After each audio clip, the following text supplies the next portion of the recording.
전 세계가 달에 집중하는 뉴 스페이스 시대. 이제 달은 탐사의 대상이 아닌 개발의 대상으로 변화하고 있는 가운데 미국, 러시아, 프랑스, 일본, 중국, 인도를 주축으로 한 우주 산업은 2030년 약 790조 원 규모의 거대 시장으로 예측되고 있습니다. 이러한 우주 개발 시대에 우리나라는 2022년 달 탐사선 다누리호 발사 성공에 이어 2023년 한국형 발사체 누리호 3차 발사 성공을 거두면서 세계 7대 우주 강국으로 도약하게 되었습니다. 우리나라가 우주 선진국이 되기까지 수십 년간 묵묵히 우주기술 연구에 몰두해온 우수한 연구원들이 있었기에 가능했는데요. 과학의 달 특집 다큐 S프라임에서는 우주강국 대한민국의 숨은 영웅들을 만나봅니다.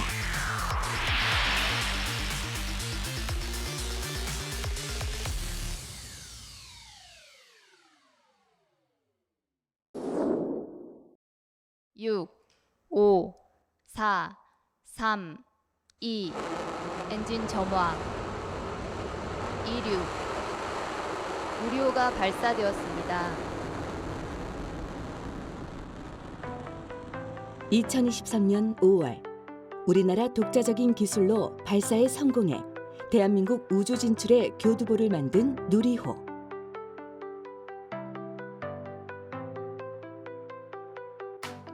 누리호 발사 성공은 차세대 소형 위성 등 실제 위성 다수를 정해진 궤도에 올리는 발사체 본연의 역할을 최초로 수행해 실용위성 발사체로서의 활용 가능성을 입증했다는 점에서 큰 의미가 있는데요.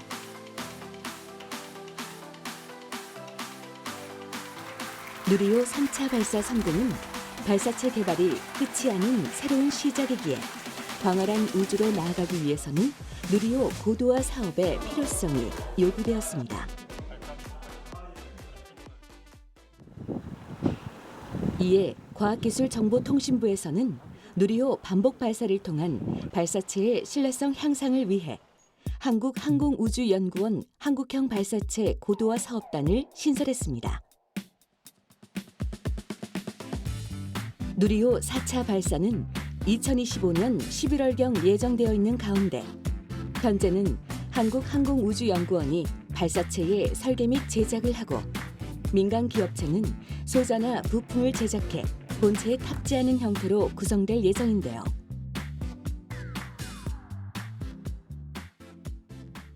대략 8월 내지 9월 달 경에 제작이 완료가 될 예정입니다. 그러면 저희가 10월 달 경에 누리호 단 조립을 위한 단조립 착수 점검 회의를 거치게 되고요. 거기서 문제 없다라고 판정이 되면은 올해 11월 달부터 누리호에 대한 각 단에 대한 조립을 착수를 할 예정입니다. 누리호 3차 발사 성공을 통해서 우리나라는 1.5톤급 실용 위성을 자국의 기술로 발사할 수 있는 기술을 확보하고 있다는 평가를 받고 있는데요. 한 번의 성공으로 발사체 개발이 끝났다고 할 수는 없습니다. 결국 발사체에 위성을 실어서 궤도에 올리는 것이 목적이기 때문에 고도화 사업을 통한 4차, 5차, 6차 반복 발사를 통해서 누리호에 대한 발사 신뢰성을 확보하는 데 주력해야 하는데요. 누리호 4차 발사체의 설계는 이전과 동일하게 진행됩니다. 외형이나 엔진 출력 측면에서는 차이가 없지만 위성이 탑재되는 부분의 설계가 변경될 예정입니다. 특히 누리호 1차에서부터 3차까지는 주탑재 위성을 한 개를 탑재하는 것을 목표로 설계가 되었기 때문에 한 개의 위성만 탑재하는 그런 설계가 적용이 됐습니다만 4차에서부터 6차까지의 누리호는 초소형 군집 위성이라고 하는 위성을 5개씩 실어서 궤도에 올릴 계획을 갖고 있습니다. 그렇게 여러 개의 위성을 탑재하는 것을 목표로 하고 있기 때문에 4차에서부터 6차까지는 다중위성 탑재 플랫폼이라고 하는 구조가 신규로 적용이 되게 되어 있습니다. 누리호 3차 발사 때 일부 큐브 위성의 누리호 탑재 영상을 촬영하지 못했는데요. 4차 발사 때는 이를 개선하기 위해 상황 관찰과 데이터 수집을 위한 온보드 탑재 카메라의 수량도 늘릴 계획입니다. 근데 대부분 호응을 못 받았고 그냥 넘버만. 한국형 발사체 고도화 사업단의 박종찬 단장은 1998년도 항공 우주 관련 기업체에서 로켓 프로젝트 엔지니어로 일하면서 발사체와의 인연이 시작되었고 2005년 한국항공우주연구원에 입사해 대한민국 최초의 발사체인 나로호와 누리호 체계 시험 및 체계 종합 분야에서 19년간 연구 개발을 수행해온 발사체 체계 분야 전문가입니다. 가장 기억에 남는 연구 성과는 2018년도에 발사 성공한 시험 발사체라고 할 수 있겠습니다. 제가 항우연에서 누리호에서 담당한 업무가 2단 체계 종합 업무를 담당을 했고요. 그런 조립하는 과정에서 동체와 동체 혹은 동체와 다른 엔진이라든지 탑재 컴퓨터 등과 접속에 있어서 문제가 없는지에 대해서 확인하고 그 부분에 있어서 만약에 문제점이 있다라면은 그거를 개선할 수 있는 설계를 수행하고 하는 업무를 제가 담당을 했었습니다. 그래서 최종적으로 발사가 성공했을 때 발사 일정 지연도 없었고 발사 자체도 아주 스무스하게 잘 성공을 했었거든요. 그래서 정말로 성공한 게 맞는지 의심이 들 정도로 되게 기분 좋게 그 발사를 좀 바라봤던 그런 기억이 납니다. 6, 5, 4, 엔진 점화. 2018년 누리호 시험 발사체 발사는 2013년 나로호 3차 발사 이후 5년 만에 우리나라 최초로 개발한 첫 발사체의 성공적인 발사였는데요. 박종찬 단장은 20년에 가까운 발사체 연구와 기술력을 바탕으로 현재 한국형 발사체 고도화 사업단을 이끌고 있습니다. 누리호 고도화 사업으로 우리나라도 현재보다 우주 개발 및 탐사가 활발해질 것이며 이를 대비해 한국항공우주연구원에서는 차세대 발사체 개발도 추진 중입니다. 차세대 발사체는 우리나라가 이제 2023년부터 2032년까지 개발을 지금 추진하고 있는 발사체로 누리호와의 큰 차이점은 누리호는 3단형 발사체, 차세대 발사체는 2단형으로 구성되어 있고 차세대 발사체에 들어가는 엔진은 누리호 1단 엔진이 기존에 75톤이었는데 차세대 발사체에 들어가는 1단 엔진은 좀 더 규모가 커진 100톤급 엔진이 들어가고 기존의 가스 발생기식 사이클 엔진에서 이번에는 다단 연소 방식의 엔진 기술이 적용이 되는 점이 좀 차이가 있습니다. 차세대 발사체 개발 사업이 성공적으로 완수된다면 2030년에는 우리가 만든 발사체에 달 탐사선을 실어 쏘아 올릴 수 있을 것이고 최종적으로 2032년에는 달 착륙선을 달에 보내는 것을 목표로 하고 있기 때문에 머지않아 실제로 달 표면에 우리나라가 개발한 달 착륙선이 차세대 발사체에 탑재되어 달에 착륙하게 될 것입니다. 저희는 기존에 연구해왔던 것처럼 계속 꾸준히 연구해서 노력할 것이고요. 그 노력을 바탕으로 4차 발사, 5차 발사, 6차 발사 그리고 차세대 발사체까지 저희가 맡은 바 업무를 충실히 수행해 나가서 최종적으로는 성공이라는 결과를 얻을 수 있도록 노력하겠습니다.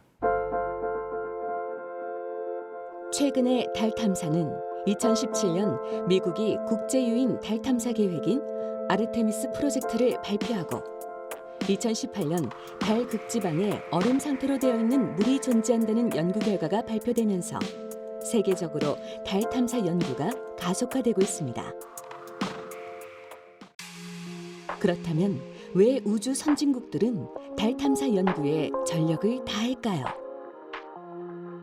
달은 인류가 화성에 정착하기 위한 중간 기지의 역할을 톡톡히 할 수 있으며 또 수십 종에 이르는 희귀 자원의 확보에도 유리하기 때문입니다.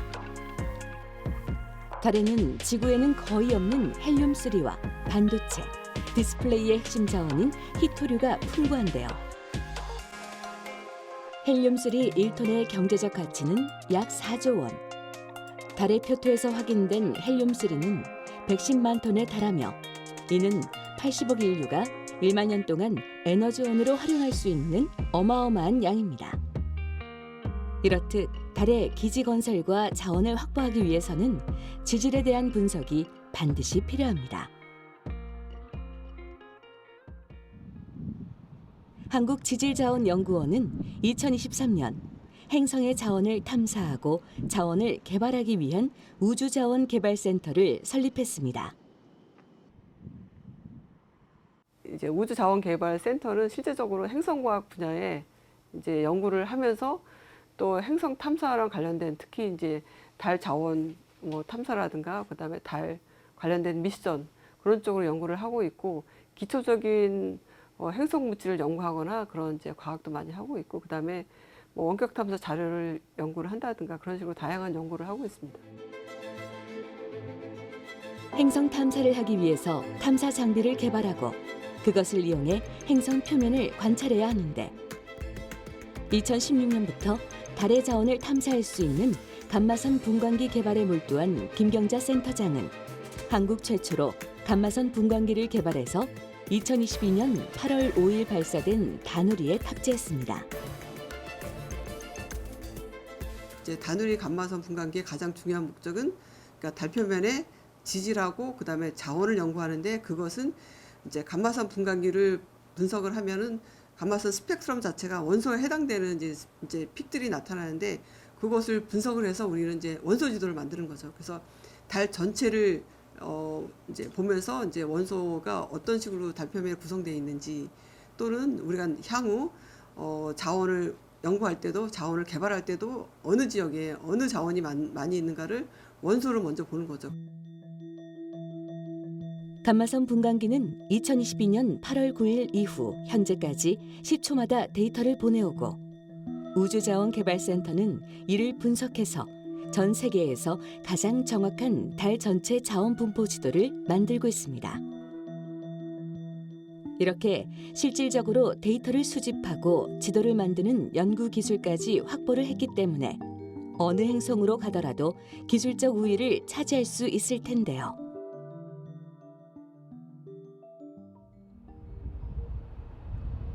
최근 한국지질자원연구원 우주자원개발센터 김경자 박사 연구팀은 달 자원을 좀 더 자세하고 정확하게 분석할 수 있는 달 자원 탐사용 분광기 세트를 개발했는데요.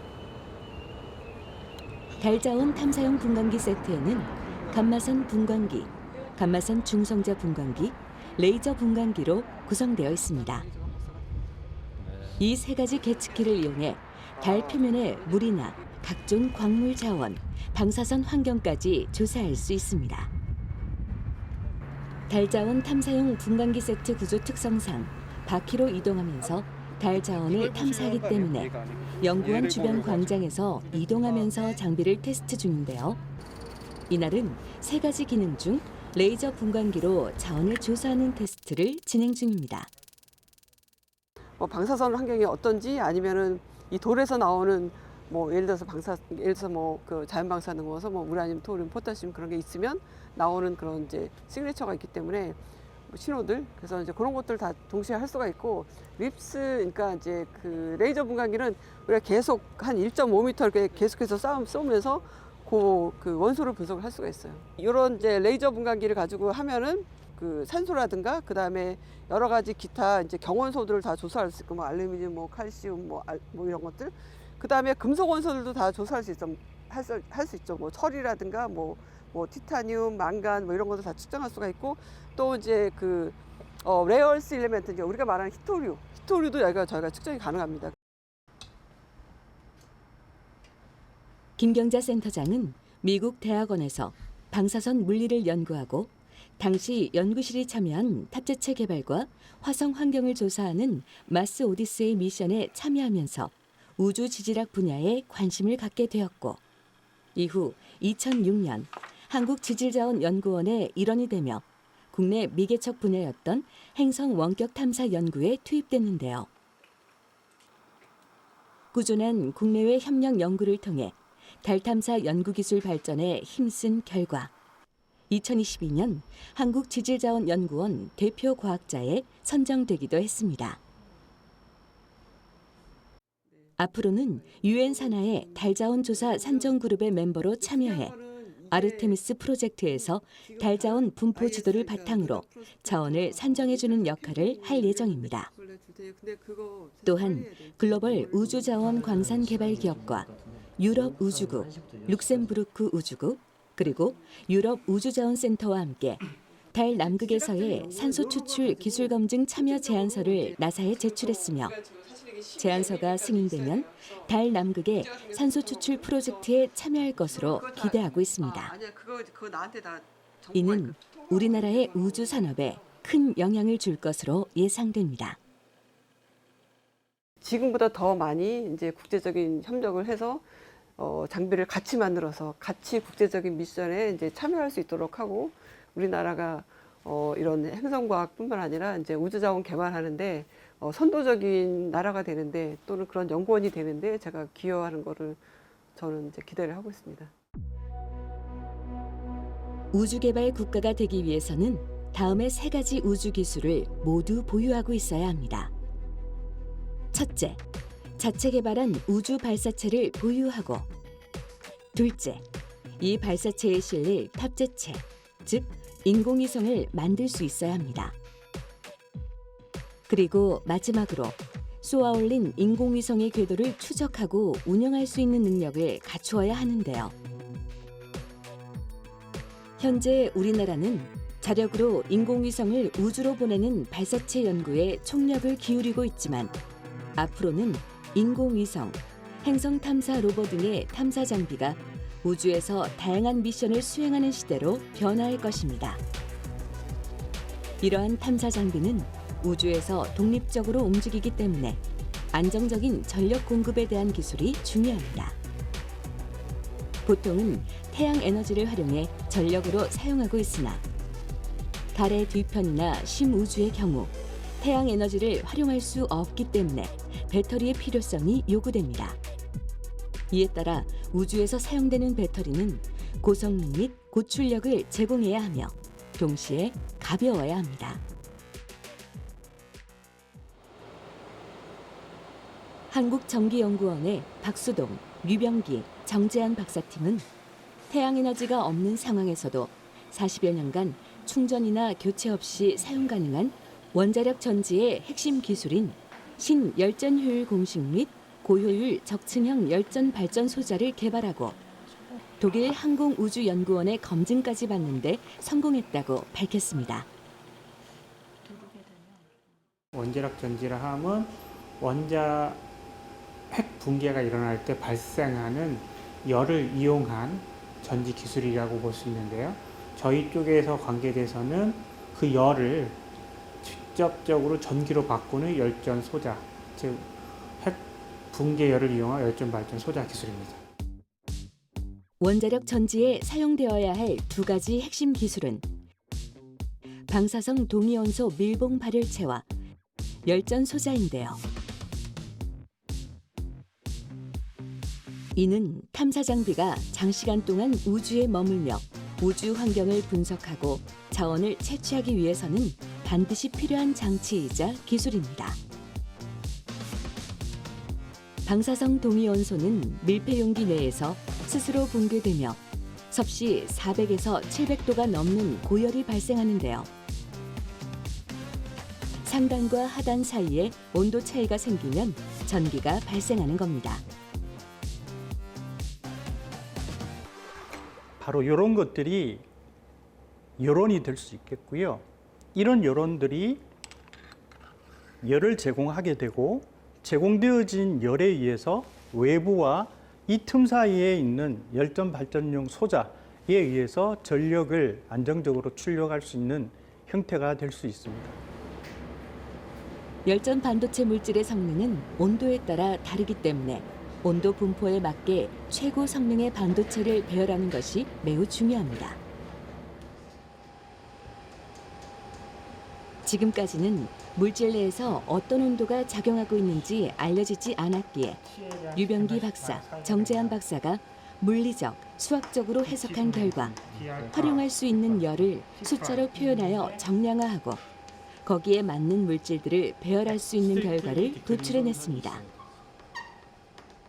수학에서는 이제 어떤 전제 조건 하에서 그것이 항상 성립한다라는 것을 보여야 되기 때문에 좀 어려운 경우가 있는데 열전 소재의 성능을 측정한 지수가 있는데 이제 그것의 이론을 일반화한 아이디어를 이제 유병기 박사님 내셨는데 물리적으로 타당한 이론이라는 것을 이제 알고 있다가 그래서 그걸 재밌어 하다가 어떤 물성의 경우에 대칭성이 있다는 것을 발견했는데 그러니까 수학적으로 그것이 정말 옳다라는 것을 증명할 수 있다는 것을 알아내서 그걸 수학적으로 증명을 해서 2022년에 그 결과를 얻었습니다. 이렇게 개발된 원자력 전지에는 저온부터 고온까지 각 온도대에서 최고 성능을 나타내는 열전 반도체들이 적층 형태로 배열된 특징을 보이고 있는데요.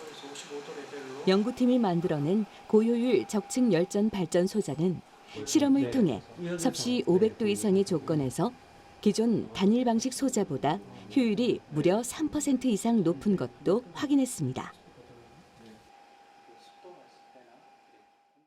보이시는 게 이렇게 적층형 소자들인데요. 보시다시피 층들이 아마 나누어져 있을 겁니다. 그래서 요거는 약간 높은 형태의 높이를 가지는 친구이고요. 이렇게 작은 한 4mm에서 5mm 정도 되는데요. 이렇게 작은 열전 반도체를 4층으로 구분해서 한꺼번에 합성한 열전 반도체입니다.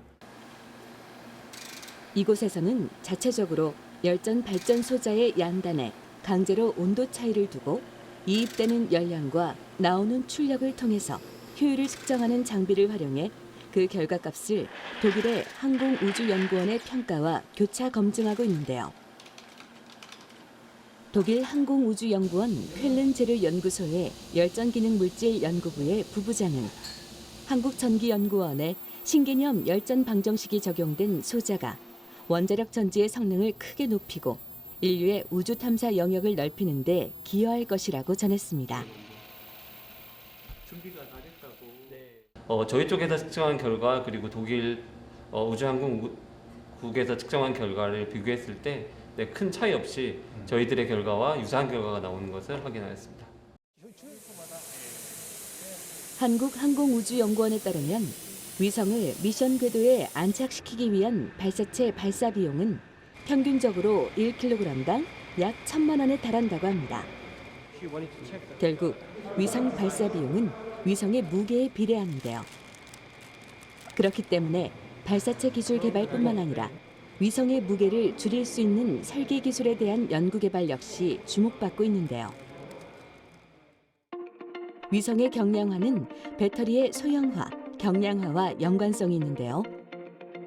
연구팀은 소자의 설계 및 합성 기술까지 확보함으로써 원자력 전지의 고효율화는 물론 소형화, 경량화까지 이뤄냈습니다.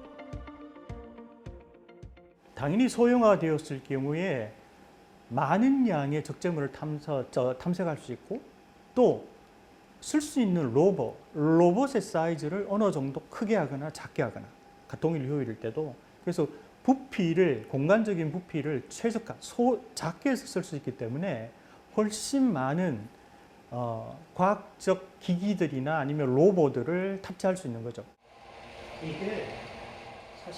이곳의 연구팀은 대형의 원자력 전지 형태가 아닌 소형 위성이나 탐사선, 소형 로봇 등에 쓸 수 있는 소형 원자력 전지 모사체를 만들어 발전량에 대한 다양한 형태의 검증 과정을 연구하고 있을 뿐 아니라 항공 우주 및 국방 분야는 물론 통신 장비 및 광학 장치의 냉각, 전기차 배터리의 온도 제어 등 다양한 산업에도 활용될 수 있을 것으로 예측하고 있습니다. 지금 저희들이 하고 있는 적층형 그리고 고효율 발전용 소자를 개발했고 특히 이제 이 고효율 발전용 소자에 쓰이는 물질 자체가 또 원자력에 적용하기가 굉장히 좋은 물질입니다. 아주 무겁고 차폐성이 좋은 물질군들이기 때문에 저희들이 개발한 성과들이 어느 정도 만일 우리가 이제 그 발열체를 확보할 수 있다면 즉시 시도되어져서 적용될 수 있는 그런 기술 수준으로 우리가 개발하려고 노력하고 있습니다. 우주강국 미국의 지구 재궤도 전략 보고서에 따르면 우주개발 역량 극대화를 위해서는 민간 기업 적극 활용, 국제 협력과 파트너십을 촉진시키는 것과 함께 인재 양성을 강조하고 있습니다.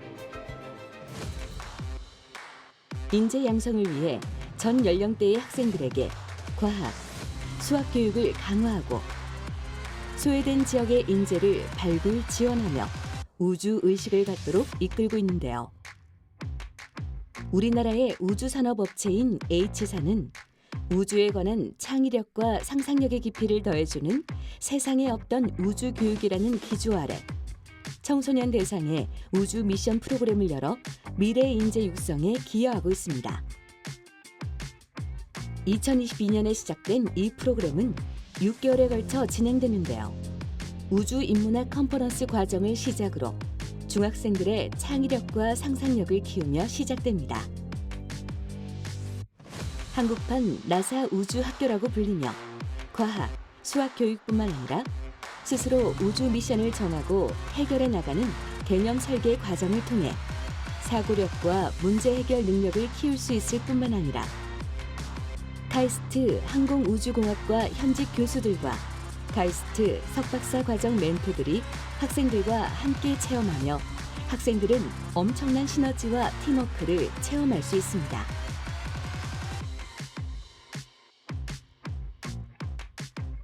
우주 산업 발전이 기반이 되는 우주 인재를 양성하는 어떻게 보면 첫 단추의 역할을 할 수 있다라고 생각이 들고요. 추후의 인재 양성의 밑거름이 될 수 있는 그런 프로그램이 될 거라고 생각합니다. 우리가 이제 화성에 진출할 때 그때 주도적인 역할을 하는 그 우주 화성 개척의 주역이 될 친구들이라고 믿고 있습니다. 우리나라뿐만 아니라 전 세계가 이제 앞다투어 화성 개발에 들어갈 텐데요.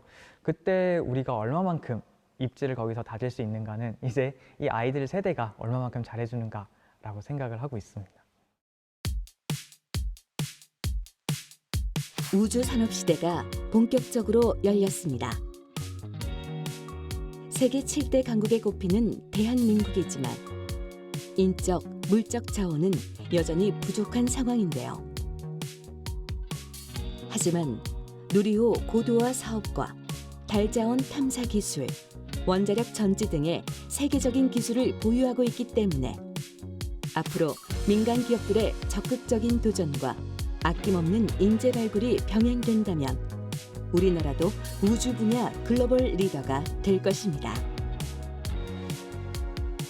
달을 넘어 화성까지 우주 산업 시대를 이끌어갈 대한민국 미래의 모습을 기대합니다.